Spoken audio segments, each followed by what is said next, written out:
Ruhil Qudus al-ilahu wahid abanallazi fis samawati liyataqaddas ismuka liyati malakutuka litakun masyiatuka kama fis samai kadzalika alal ard.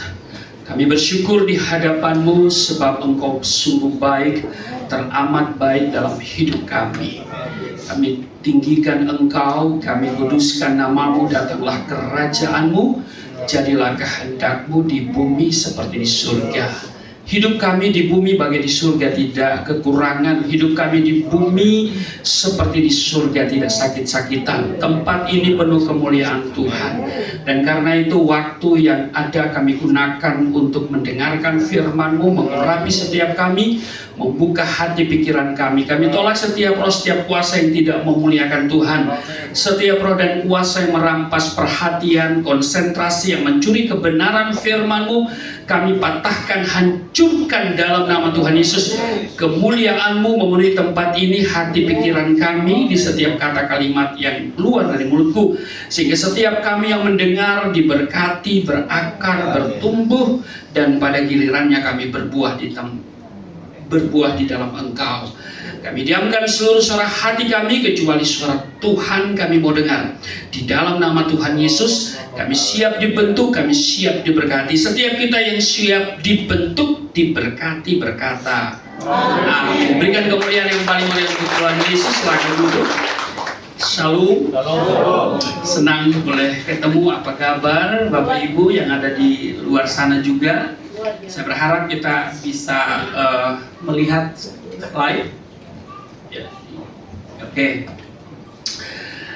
Ini kali pertama saya ada di sini, belum ada yang kenal saya, kecuali Kosim.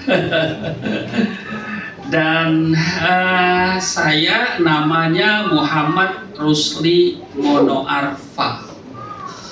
Nama depan sangat spesifik. Pertama kali saya masuk Israel, saya tertahan 5 jam di Tabah. Gara-gara nama itu 5 jam diinterogasi dengan pertanyaan yang sama. Apakah Anda seorang Muslim? Israel tidak ada masalah dengan Islam. Di seluruh Israel, populasi tentu Yahudi lebih dominan. Populasi Muslim itu jauh lebih banyak, lebih besar daripada populasi Kristen. Di seluruh Israel itu ada 16%. Bahkan ada partai Muslim, tetapi Kristen itu kurang dari 3, mungkin 3% sekarang. Saudara, tidak ada masalah dengan nama Muhammad di Israel, tapi Israel sangat hati-hati menerima Muhammad dari luar Israel, apalagi dari Indonesia. Monoarfa adalah marga, saya berasal dari Gorontalo, dan saya Gorontalo itu adalah kota yang bergelar Serambi Madinah. Jadi kita udah tahu bahwa Islam di sana bukan hanya iman, bukan hanya agama, tapi juga identitas dan budaya. Jadi budayanya itu sudah dimualafkan. Saya anak ke-15 dari ayah saya, tapi saya anak ketiga dari ibu saya. Artinya saya adalah produk keluarga poligami. Ayah saya punya obsesi terbesar dalam hidupnya sebagai anak ke-15. Saya harus menjadi seorang yang nantinya membawa syiar agama itu. Karena itu tanggung jawab pendidikan diambil alih langsung. Dan kemudian saya bertumbuh menjadi seorang penganut agama itu secara konsisten. Jangankan jadi Kristen, bergaul dengan orang Kristen saya tidak suka. Kenapa? Karena bagi saya pergaulan yang buruk merusak kebiasaan yang baik. Saya pegang prinsip itu, tahu-tahunya itu prinsip Alkitabiah. Saudara, saya pikir orang Kristen adalah orang yang tidak pernah komitmen dengan Tuhan. Ya, sebelum saya jadi Kristen, saya tidak menemukan seorang Kristen yang seperti saya dalam soal beragama, beribadah. Dan karena itu kalau ditanyakan kepada saya, jadi saya katakan jangankan jadi Kristen, bergaul dengan orang Kristen, saya nggak suka. Mustahil saya jadi Kristen. Jadi Kristen itu nauzubillah min zalik, Bapak Ibu ya. Nah, kalau ditanyakan kepada saya mengapa saya jadi Kristen, maka saya mau beri ketegasan, bukan karena daging babi enak. Saudara pernah dengar ada podcast, terus pendeta itu ditanya, itu sebetulnya itu adalah kesempatan untuk sebuah penginjilan, tapi jawabannya menyakitkan. Kenapa Anda kemudian tidak jadi mualaf? Oh, karena daging babi masih enak. Tahu pendeta itu siapa? Nah, saudara, kalau bercanda saya kira enggak ya. Karena di saat itu kita harus menyatakan prinsip-prinsip iman Kristen. Seperti saya, Bapak Ibu ya. Kok ini nggak bisa ya? Itu ke arah laptopnya.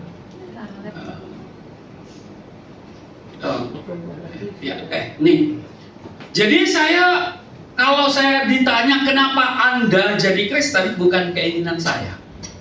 Gak pernah terlintas di hati, di pikiran. Gak pernah ada satu waktu nanti jadi Kristen. Nauzubillah min dzalik ya. Kenapa? Karena kami itu hidup dengan prinsip Islami. Ya. Saudara, prinsip Islami itu yang selalu kita dengar bahwa inna dina indolal Islam. Quran surah 3 ayat 19. Agama yang diridhoi oleh Allah hanyalah Islam, maka agama lain itu nggak diterima. Bahkan di ayat 85, waman yabtaghi gairal islami dina falan yuqbala minhu wa huwa fil akhirati minal khasirin. Barang siapa mencari agama selain Islam,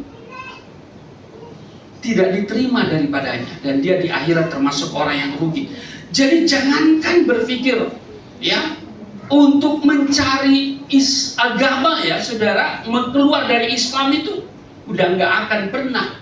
Bahkan di ayat 102, janganlah engkau mati kecuali dalam keadaan beragama Islam. Ini prinsip. Maka itu lebih mudah memualafkan daripada memurtadkan. Salah kan? Lebih mudah memurtadkan daripada lebih baik lebih cepat memualafkan. Orang Kristen itu nggak punya prinsip, ya. Bisa saja hari Minggu dia masih pelayanan, hari Jumat udah 2 kalimat syahadat.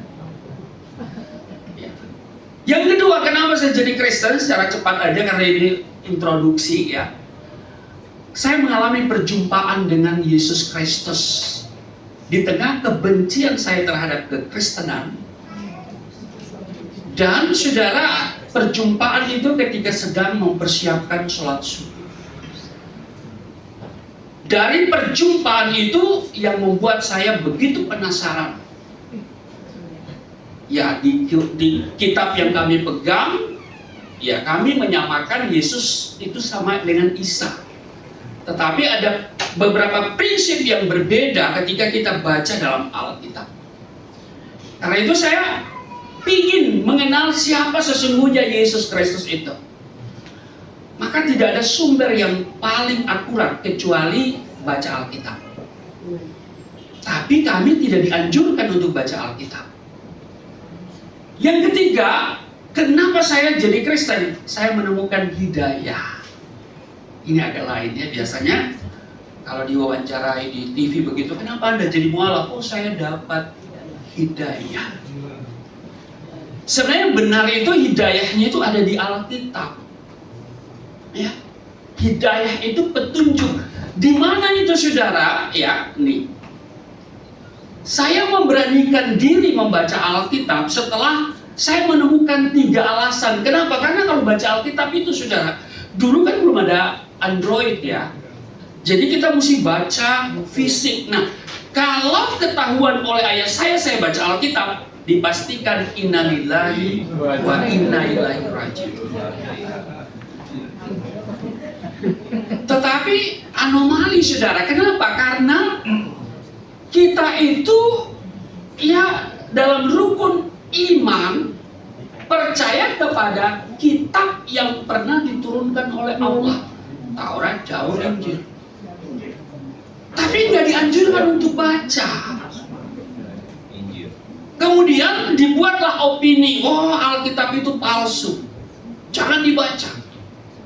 Nah, tapi saudara, karena ini masuk dalam rukun iman, ini salah satu alasan kenapa saya harus membaca Alkitab. Ya, saya baru berani baca Alkitab ketika ada menemukan 3 alasan. Yang kedua, ya surat Al-Maidah 46 dikatakan wa atainahul injila fi hudan wa nurun. Allah bilang di dalam Injil ada hudan, ada petunjuk, ada hidayah. Lah, Quran yang bilang loh, dalam Injil kami berikan Injil fihi, di dalamnya hudan, hidayah, petunjuk. Maka saudara, ini adalah petunjuk, kata Quran. Apa yang saudara butuhkan dalam hidup ini? Sukses, sehat, selamat. Saya hanya punya satu kalimat pendek, Alkitab adalah petunjuknya. Quran yang bilang. Kemudian saudara, yang ketiga, Yunus 9:4, ya. Jika kamu berada dalam keraguan-raguan tentang apa yang kami di situ Allah turunkan kepadamu, maka tanyakanlah kepada orang-orang yang membaca kitab sebelum kamu. Nah, Islam belum ada, Quran belum ada, jadi disuruh bertanya kepada mereka yang membaca kitab sebelum Islam. Al-Quran mengkonfirmasikan bahwa mereka itu adalah Yahudi dan Nasrani. Kitab apa yang mereka baca? Taurat, Zabur, dan Injil. Maka kalau ada sesuatu yang Allah turunkan yang mereka tidak pahami dan penuh keraguan, tanya kepada orang Kristen. Maka kita ini tempat mereka bertanya loh. Maka itu kalau mereka bertanya begini, kalau Allah beranak, siapa bidannya? Gampang, iya kan? Pakai pola Yesus. Pertanyaan dijawab dengan pertanyaan. Kalau Medan beranak, siapa bidannya? Karena ternyata ada anak. Kalau Betawi beranak, siapa bidannya? Karena ada anak Betawi, ada anak kunci, ada anak tangga, gampang. Iya kan? Karena kan persoalan begitu aja. Ya. Kenapa? Karena Alkitab udah bilang begini di 1 Korintus 2 ayat 14. Tetapi manusia duniawi tidak menerima apa yang berasal dari roh Allah. Karena hal itu baginya adalah suatu kebodohan. Dan ia tidak dapat memahami, orang dunia nggak pernah mengerti. Maka itu tanyakan kepada mereka yang membaca kitab sebelum kamu. Maka itu saudara, saya baca Alkitab. Waktu saya baca Alkitab, nih saya menemukan nih petunjuk nih. Yohanes 5:24, ada 3 hal yang terjadi bagi orang yang percaya kepada Yesus. Dia memiliki hidup yang kekal, dia tidak turut dihukum, dia sudah berpindah dari alam maut kepada hidup. Yohanes 10 ayat 9, Yesus berkata, akulah pintu. Yohanes 10 ayat 28, Yesus memberikan kepada kita apa? Hidup. Amin. Yohanes 14 ayat 6, akulah jalan, kebenaran, dan hidup. Amin.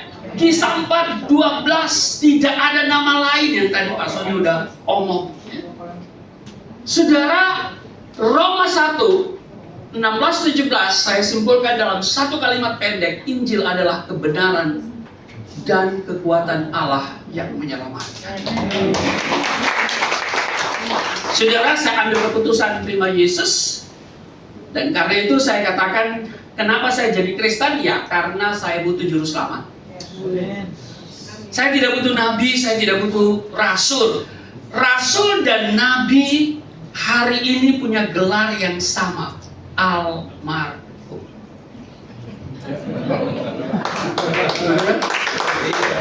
Yesus hidup. Alasan yang kelima kenapa saya jadi Kristen, saya terpikat oleh ajaran keselamatan di dalam Alkitab. Saya terima Yesus setelah 1 tahun digumuli, ya. Kemudian pribadi itu kembali menyatakan diri kepada saya, ya, sehingga saya harus ambil keputusan. Maka setelah saya ambil keputusan terima Yesus, hanya ada satu kalimat yang selalu saya bawa. Yesus Tuhan dan Juru Selamat. Di luar Yesus tidak ada jaminan kepastian hidup kekal. Harapan ada, konsep ada, ajaran ada, tapi jaminan kepastian hanya Yesus. Apa yang terjadi, saudara? Saya tahun 92 loh. Saya dijerat dengan pasal 156A KUHP. Maka saya titip ke Pak Sony, kalau nanti sudah masuk ke dunia hukum, tolong dicabut pasal ini. Sebab diperlakukan secara tajam kepada kelompok minoritas, tetapi tumpul kepada kelompok mayoritas. Saudara, tahun 92 saya dijerat dengan pasal 156A KUHP. Saudara kemudian disidangkan, ini persidangan, ini ruang sidang, saudara, tahun 92 dan 93, yang di tengah Ketua Majelis Hakim Pengadilan Negeri Poso, Bapak Abbas Said, masih hidup. Anaknya sangat populer, Farhad Abbas. Jadi Farhad Abbas punya papa nih, saya sangat berteman dengan Farhad Abbas hari ini. Saudara, jaksa menuntut saya pidana penjara 4 tahun. Ancaman maksimal dari pasal 156A itu 5 tahun. Sebelum putusan, saya diberikan kesempatan untuk membaca pidato pembelaan. Pidato pembelaan ada 2, ya, yaitu dari penasihat hukum dan dari saya. Dari saya temanya sangat menarik. Yesus Tuhan dan Juru Selamat. Di luar Yesus tidak ada jaminan kepastian keselamatan. Sudah tahu pengunjung sidang waktu itu kurang lebih 5.000. Ada satu saksi hidup yang sekarang lagi populer, Ibu Devi Basir. Tahun 92, 93, dia mau lihat saya waktu sidang dengan emosi agama dia. Tapi tahun 95 dia ditangkap sama Tuhan. Saya bilang, untung kamu ditangkap sama Tuhan. Kalau ditangkap sama polisi, selesai. Di akhir pidato saya menyatakan sikap saya, putus tali tempat bergantung, hancur bumi tempat berpijak. Keputusanku satu, mengikut Yesus untuk selamat. Saudara, putusannya menjadi 4 tahun dan 6 bulan. 6 bulan lebih berat dari tuntutan jaksa penuntut umum. Saudara, ini tidak sedang sinetron. Ini tidak sedang acting, tapi saudara lihat, adakah di sana kesedihan? Saya tetap tegar pada keputusan. Kunci sukses hidup di penjara 3S. Sukacita, sabar, syukur. Jadi kalau saudara belum bisa bersyukur, saya doakan saudara masuk penjara. Kalau saudara belum bisa sabar, saya doa supaya saudara masuk penjara. Biar di sana saudara belajar bagaimana itu sabar. Saudara masuk penjara jangan ditanya, dipukul. Bukan dipukul lagi, dianiaya. Sampai-sampai saya masuk sel tikus hanya gara-gara saya memimpin kebaktian di gereja di rumah tahanan negara Poso, menggantikan jadwal pelayanan dari Kementerian Agama yang tidak kunjung datang dan tidak ada informasi. Maka saya diminta untuk menyampaikan, menggantikan petugas dari Kementerian Agama. Jangankan diminta, tidak diminta, saya akan mau. Tapi ternyata rutan membuat aturan, saya dicekal untuk tidak boleh berbicara walaupun itu seiman. Mereka takut saya berpotensi untuk memurtadkan orang-orang Muslim. Saudara, saya lebih aktif di medsos ya, di YouTube Galilea Network ya. Itu YouTube saya dan saudara bisa subscribe. Setiap hari bersama saya firman Tuhan Senin sampai Sabtu jam 4.30. Saudara, ini saya bersama keluarga, 5 anak, 1 mantu, 1 cucu. Nah, baik, itu perkenalan ya. Saudara, tema saya hari ini, perhatikan bagaimana engkau hidup. Saudara, mari kita baca di Efesus pasalnya yang kelima ayat 15 sampai 21. Ada yang bisa bantu saya untuk membaca secara cepat?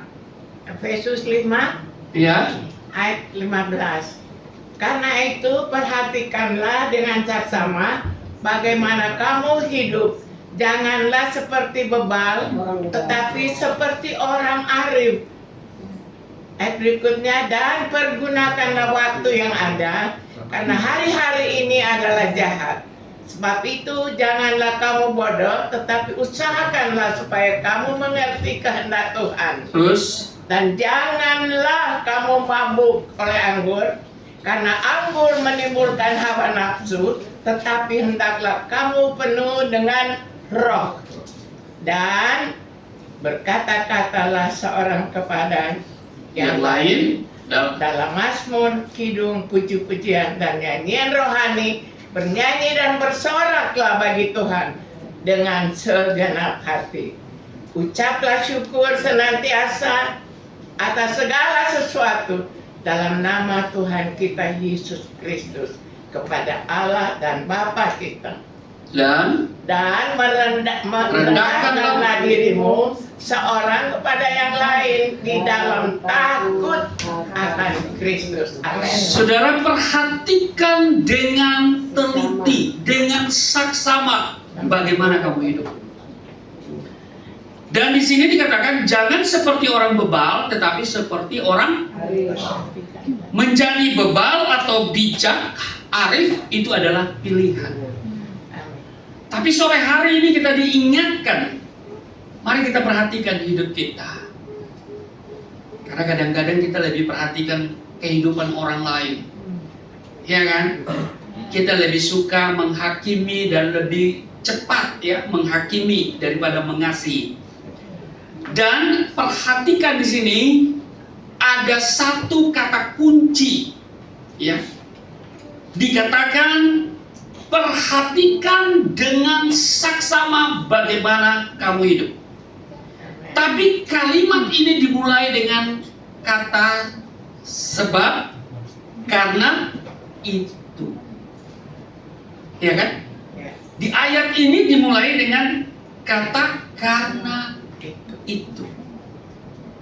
Berarti ada sesuatu yang sebelumnya telah diajarkan. Ada sesuatu yang sebelumnya dinyatakan. Karena itu. Amin.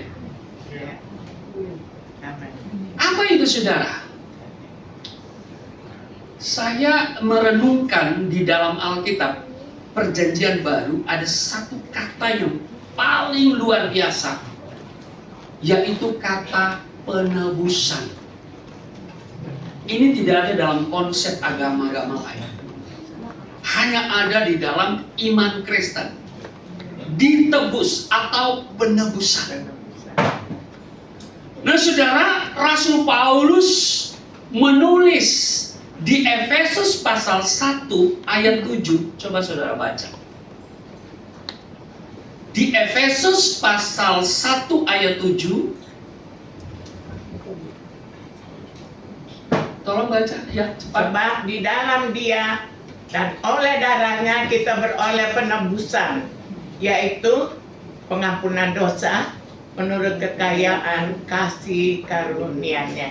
Jadi oleh penebusan yang dilakukan oleh Yesus Kristus, saudara dan saya menerima pengampunan dosa. Sehingga sekalipun dosamu merah seperti kirmizi akan menjadi putih seperti karena itu. Mulai masuk kan? Ya kan? Kalau kita cuma baca begini, waduh, ini apa maksudnya? Ya kan? Nah, jadi oleh penebusan yang dilakukan oleh Yesus, maka saudara dan saya menerima pengampunan dosa. Amin. Amin. Amin.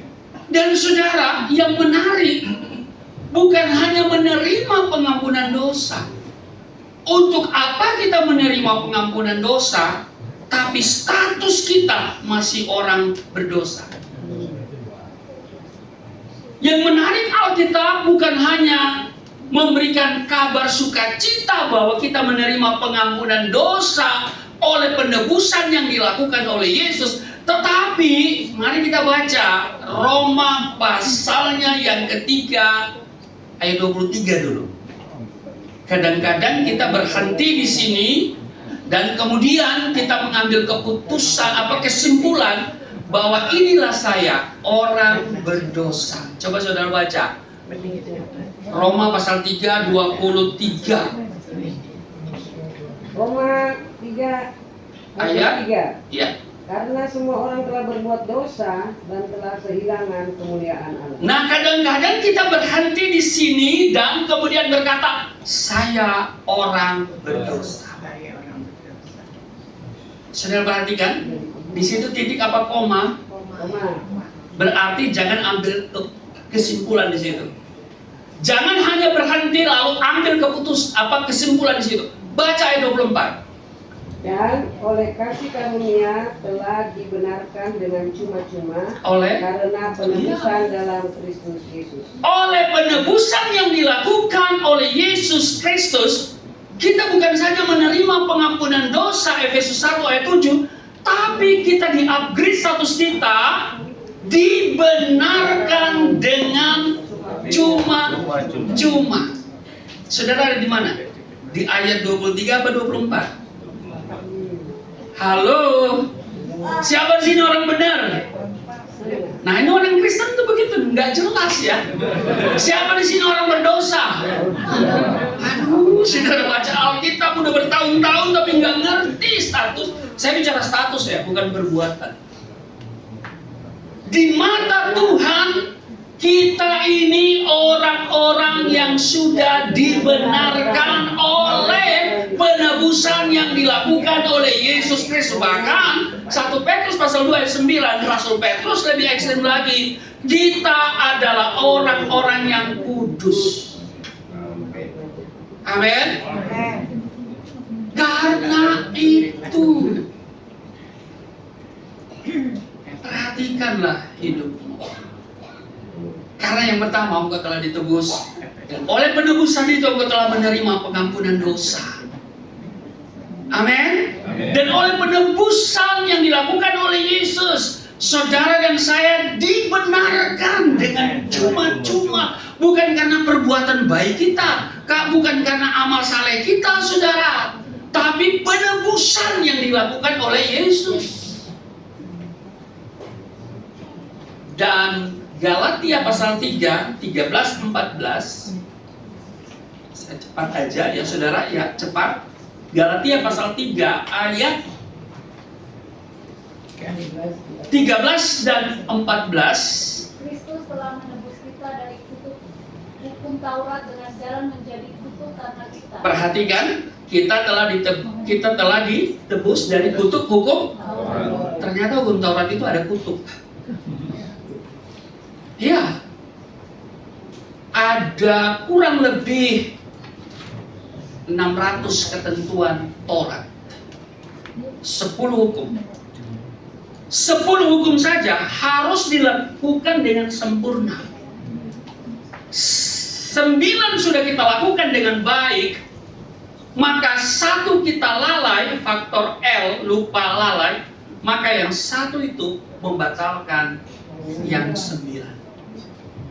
Kalau saya dulu sholat 5 waktu sholat, fawailul lil musallin, celakalah bagi orang yang sembahyang, allazina hum an sholatihim sahun, mereka yang lalai dalam sembahyang.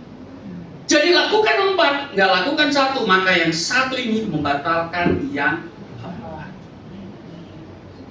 Ternyata hukum Taurat itu ada kutuknya. Tapi oleh penebusan yang dilakukan oleh Yesus, kita dilepaskan dari kutuk itu. Lalu kemudian ayat 14, Yesus Kristus telah membuat ini supaya di dalam Dia berkat Abraham sampai kepada bangsa-bangsa lain. nah tanpa penebusan kita nggak bakalan bisa menjadi keturunan rohani langsung oleh Abraham. Amin. Jadi perhatikan, oleh penebusan yang dilakukan oleh Yesus Kristus kita menerima pengampunan dosa. Lalu kemudian kita dibenarkan dengan cuma-cuma, dilepaskan dari kutuk hukum Taurat, menerima berkat Abraham. Satu lagi, Efesus 1 ayat 14. Efesus 1 ayat 14. Efesus 1 ayat 14. Peliharalah harta yang indah yang telah dipercayakannya kepada kita oleh Roh Kudus yang diam di dalam kita. Efesus Dan Roh Kudus itu adalah kita sampai kita memperoleh seluruhnya, yaitu penebusan yang menjadikan kita milik Allah untuk memuji kemuliaan. Nah, oleh penebusan yang dilakukan oleh Yesus, pertama kita menerima pengampunan dosa, yang kedua kita dibenarkan dengan cuma-cuma. Ingat, status kita orang benar. Maka mari kita hidup sesuai dengan status. Amin. Ada banyak orang statusnya benar tapi hidupnya nggak benar. Dia hidup dengan status palsu. Oleh penebusan yang dilakukan oleh Yesus Kristus, kita dilepaskan dari kutuk hukum Taurat. Kita menerima berkat Abraham, bahkan kita menjadi milik Allah. Amin. Karena itu, perhatikan dengan saksama bagaimana engkau hidup. Saudara, sebelum saya jadi Kristen, saya melihat orang Kristen itu hanya bagus di lagu, tapi gak bagus dalam kehidupan praktis. Lagunya bagus, suka-sukamu Tuhan, suka-sukamu Tuhan, tapi hidupnya suka-suka dia. Tetanggamu hidupnya bukan suka-suka dia, tapi suka-suka Tuhan. Apa buktinya Pak Pendeta? Saya dulu jam berapapun saya tidur malam, ketika menara masjid sudah berteriak as-salatu khairum minan naum, as-salatu khairum minan naum, artinya apa? Salat itu lebih baik daripada tidur bangun.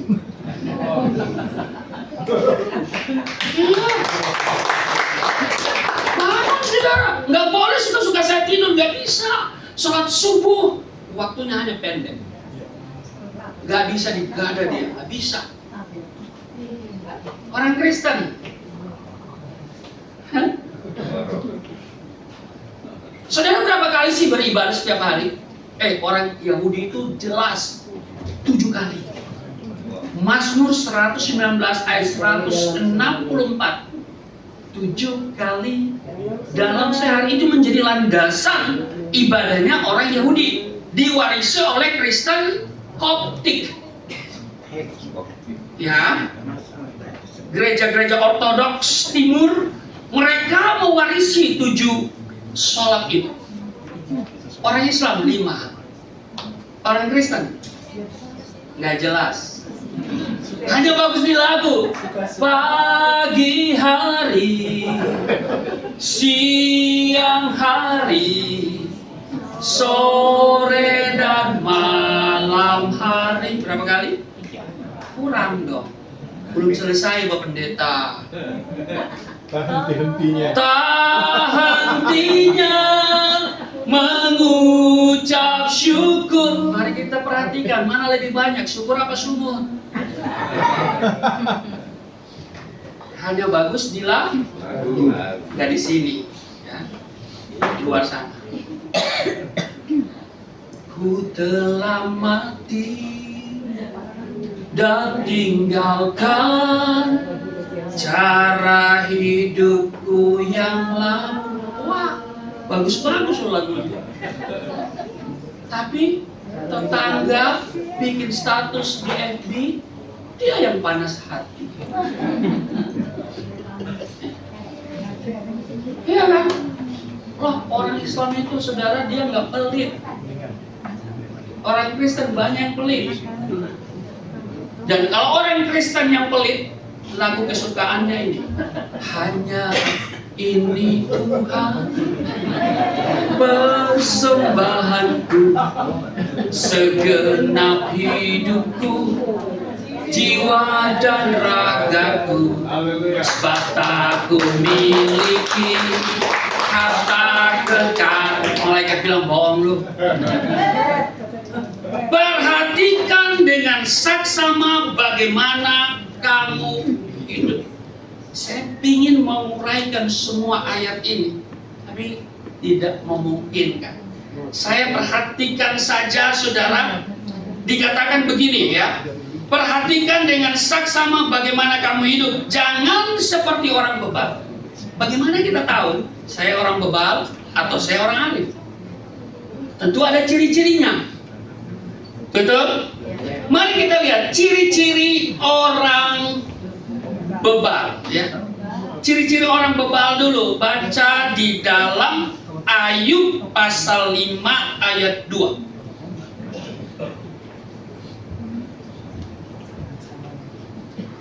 Ayub pasal 5 ayat 2. Enggak ada ya? Ada? Oke, tolong baca. Langsung.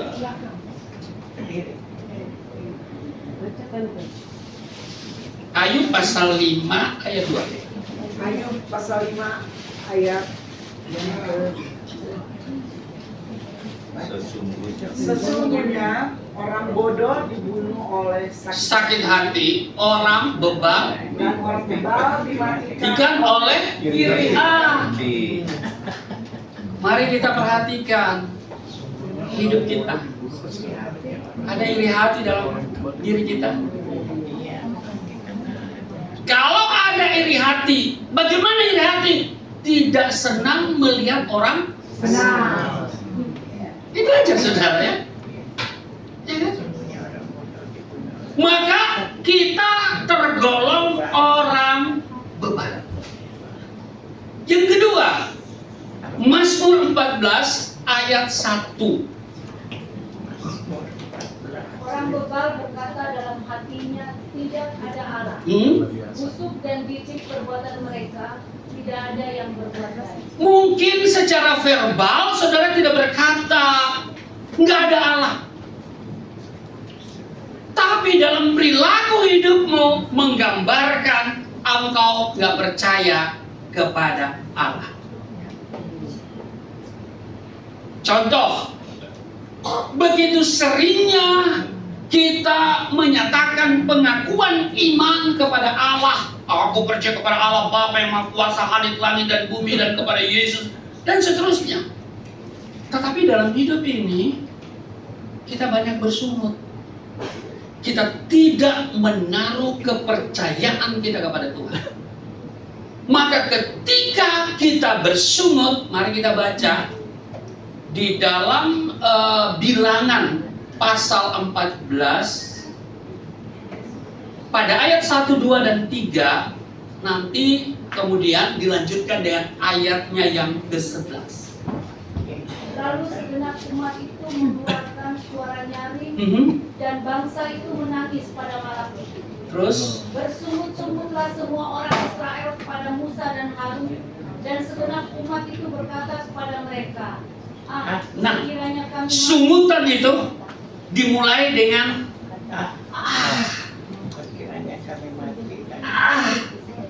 ketika kita ditelepon, sungutan itu loh saudara.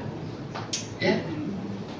Terus sekiranya kiranya kami mati di tanah Mesir atau di padang gurun ini. Terus Mengapakah Tuhan membawa kami ke negeri ini supaya kami tewas oleh pedang dan istri serta anak-anak kami menjadi tawanan? sungutan dimulai dengan kata lalu dilanjutkan dengan kata mengapa. Ya kan? Gua udah rajin doa Tuhan, tapi mengapa penyakit belum meninggalkan saya gitu ya? Masih betah. Itu sebentar. Maka Tuhan jawab di ayat 11. Ya, Tuhan jawab di ayat 11. Tuhan berfirman kepada Musa, berapa lama lagi bangsa ini menista aku, dan berapa lama lagi mereka tidak mau percaya kepadaku. Nah, ketika kita bersungut dengan mengapa, maka ada dua hal yang terjadi. Yang pertama, kita menista Allah, menyakiti hati Allah, itu penistaan, ya kan? Kemudian ketika kita bersungut, maka kita sedang membangun narasi tidak percaya lagi kepada Tuhan. Maka ini Tuhan sangat benci orang yang bersungut-sungut. Sehingga 2 juta orang, hampir 2 juta umat Israel yang dikeluarkan dari Mesir, generasi yang masuk, generasi itu ya, hanya masuk 2 orang, Kaleb dan Yosua, plus 17 tahun. Kenapa saudara? Sebagian besar dibunuh, dimatikan oleh Tuhan di padang gurun. Salah satunya adalah bersungut. Mungkin tidak secara verbal kita berkata, oh aku nggak percaya Allah.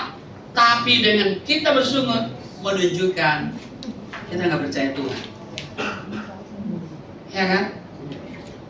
Tuhan kadang-kadang kita nggak percaya ya kalau kita udah sukses ya. Nah, saudara, jadi ini ciri orang bebal. Yang ketiga, ciri orang bebal di Mazmur 92 ayat 6 dan 7. Ayat 6 dan 7. Mazmur 92. Jadi ciri orang bebal dan ciri orang arif aja yang saya bahas hari ini, ya. Silakan. Orang bodoh tidak akan mengetahui dan orang bebal tidak akan mengerti hal itu. Nah, terus Apabila orang-orang fasik bertunas seperti tumbuh-tumbuhan dan orang-orang yang melakukan kejahatan berkembang, ialah supaya mereka dipunahkan untuk selama-lamanya. jadi orang bebal tidak pernah mengerti kehendak Tuhan. Saya mau beritahu, mari kita perhatikan hidup kita. Kalau kita ada hari ini, bukan kebetulan. Amin. Amin. Amin. Tuhan punya maksud. Yes. Kita bisa melewati COVID-19, yang lain so mati. Amin. Iya toh? Ya. Kalau kita baca hidup yang digerakkan oleh tujuan dari Rick Warren, maka ada 5 alasan mengapa Tuhan hadirkan kita. Amin. Bukan kebetulan ada di Indonesia, bukan kebetulan di keluarga tertentu, di desa tertentu, di kota tertentu.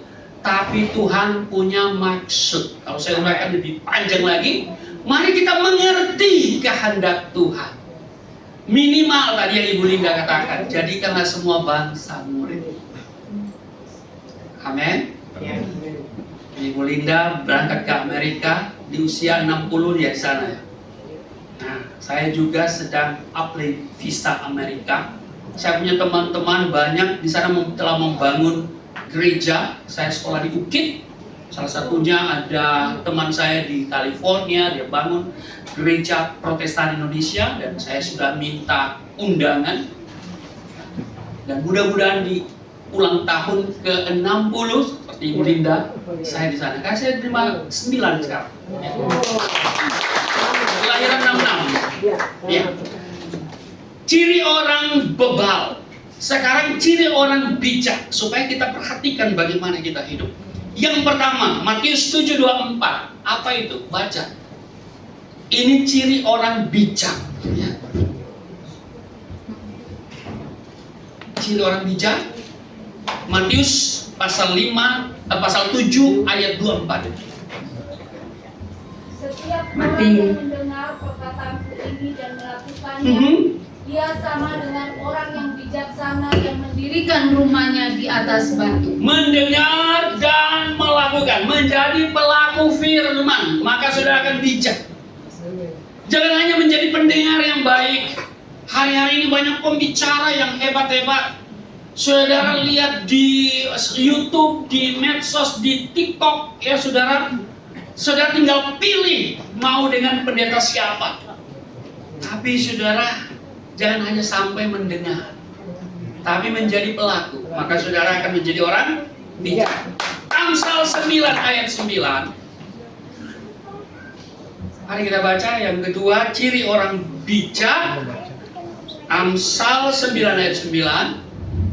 Berilah orang bijak nasihat, maka ia akan menjadi lebih bijak. Nah, saudara, orang bijak itu mau dinasehati, yang mau ditegur. Amin. Jadi kalau dalam persekutuan doa kasih Immanuel di tempat ini, ditegur lalu kemudian sudah nggak muncul-muncul, ngambek, itu masih bebal. Amin. Yang terakhir deh, Amsal 22 ayat 3. Kalau orang bijak melihat malapetaka, bersembunyilah ia. Tetapi orang yang tak berpengalaman berjalan terus, lalu kena celaka. Nah, saudara, dia menghindar dari dia tahu kemungkinan itu dosa. Karena saudara pendekasi, dosa itu bukan hanya bukan hanya setiap dosa itu, semua pekerjaan itu punya peluang untuk buat dosa. Ya kan? Bukan hanya niat, tapi kesempatan. Betul? Nggak ada niat untuk korupsi, nggak ada niat untuk selingkuh, tapi kesempatan ada. Ya kan? Maka orang bijak ketika melihat peluang dosa, dia menghindar. Pesan saya, mari kita perhatikan bagaimana kita hidup. Amin. Gak usah panjang-panjang deh.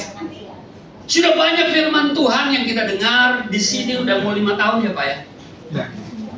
Mari kita perhatikan bagaimana kita hidup. Jangan dulu terlalu kepo dengan orang lain. Kita perhatikan bagaimana kita hidup. Karena ini Bu Linda katakan tadi, Pak Sony bilang ini hari-hari terakhir. Amin. Maka itu saudara, kita ini adalah laskar-laskar Kristus. Mari kita hidup arif. Ya, saya pun setelah selesai menjalani masa pidana, saya merenungkan bahwa penistaan itu hanyalah kemampuan kita untuk memanage kata dan kalimat yang keluar dari mulut kita. Maka itu YouTube saya satu-satunya YouTube yang aman. Walaupun di sana banyak kesaksian, ada pidato pembelaan, cuplikan pidato pembelaan itu saudara kunjungi YouTube saya. Saya tegas, tapi saya tidak menyerah. Karena saya sudah menjalin hubungan baik dengan keluarga saya.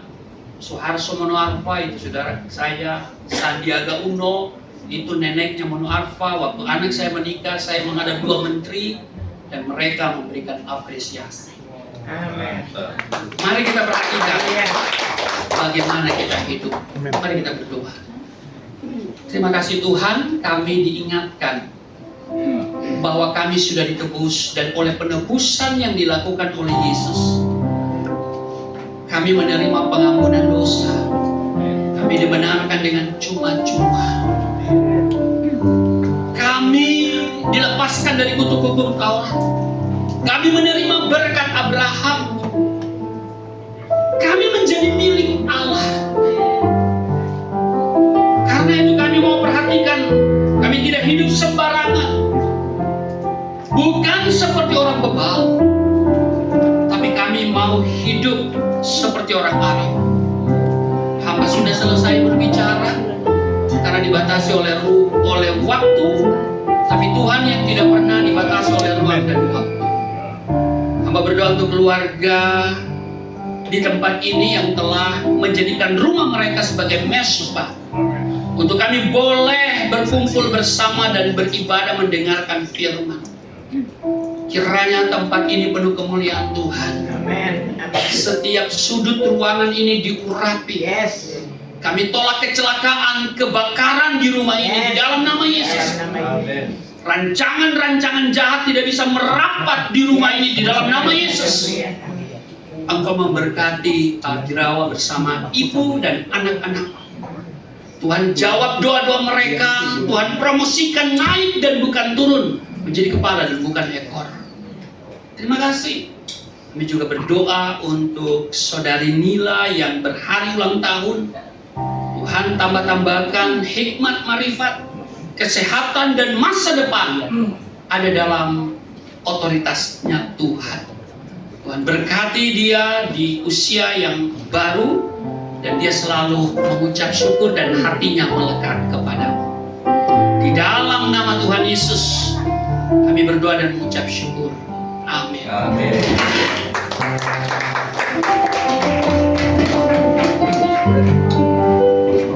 Amin, puji Tuhan. Tuhan Yesus memberkati kita semua. Tiba saatnya kita